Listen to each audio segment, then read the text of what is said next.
Meskipun keberhasilan banyak dicapai daulah ini, tetapi tidak berarti bahwa politik dalam negeri dapat dianggap stabil.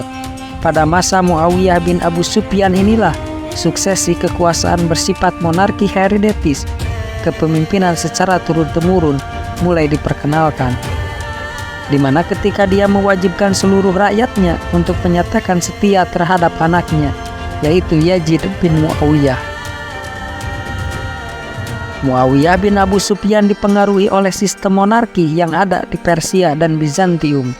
Istilah khalifah tetap digunakan, tetapi Muawiyah bin Abu Sufyan memberikan interpretasi sendiri dari kata-kata tersebut, di mana khalifah Allah dalam pengertian penguasa yang diangkat oleh Allah, padahal tidak ada satu dalil pun dari Al-Quran dan hadis Nabi yang mendukung pendapatnya. Dan kemudian Muawiyah bin Abu Sufyan dianggap tidak mentaati isi perjanjiannya dengan Hasan bin Ali ketika dia naik tahta, yang menyebutkan bahwa persoalan pergantian kepemimpinan diserahkan kepada pemilihan umat Islam. Deklarasi pengangkatan anaknya Yazid bin Muawiyah sebagai putra mahkota menyebabkan munculnya gerakan-gerakan oposisi di kalangan rakyat yang mengakibatkan terjadinya perang saudara beberapa kali dan berkelanjutan. Ketika Yazid bin Muawiyah naik tahta, sejumlah tokoh terkemuka di Madinah tidak mau menyatakan setia kepadanya. Yazid bin Muawiyah kemudian mengirim surat kepada gubernur Madinah, memintanya untuk memaksa penduduk mengambil sumpah setia kepadanya. Dengan cara ini semua orang terpaksa tunduk, kecuali Husain bin Ali bin Abi Thalib dan Abdullah bin Jubair bin Awam. Husain bin Ali sendiri juga dibaiat sebagai khalifah di Madinah pada tahun 680 Masehi.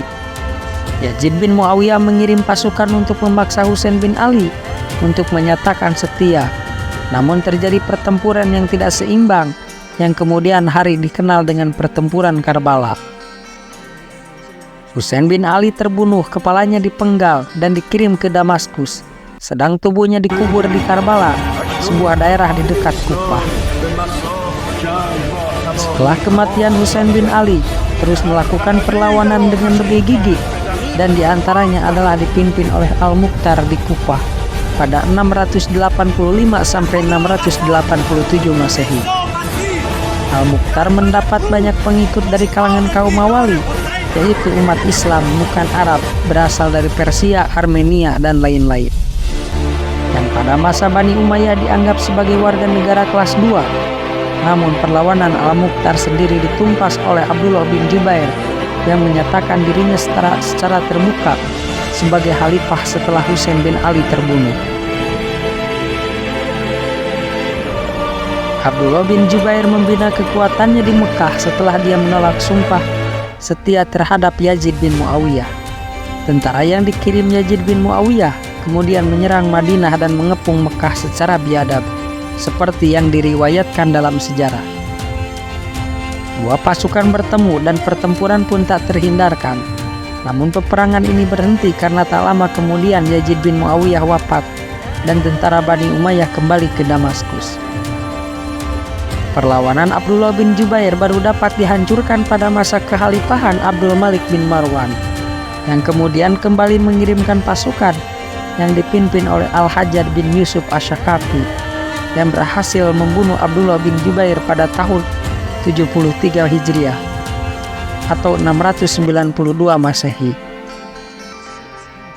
Setelah itu gerakan-gerakan lain yang dilancarkan oleh kelompok Khawarij dan Syiah juga dapat diredakan.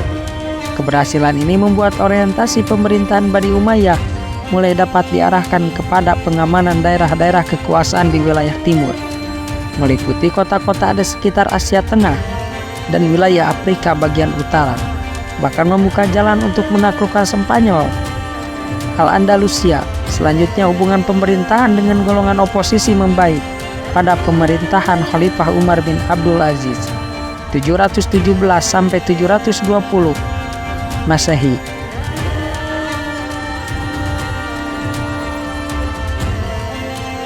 Di mana sewaktu diangkat sebagai khalifah menyatakan akan memperbaiki dan meningkatkan negeri-negeri yang berada dalam wilayah Islam agar menjadi lebih baik daripada menambah perluasannya, di mana pembangunan dalam negeri menjadi prioritas utamanya.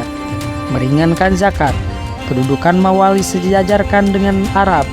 Meskipun masa pemerintahannya sangat singkat, tetapi berhasil menyadarkan golongan Syiah serta memberi kebebasan kepada penganut agama lain untuk beribadah sesuai keyakinan dan kepercayaannya.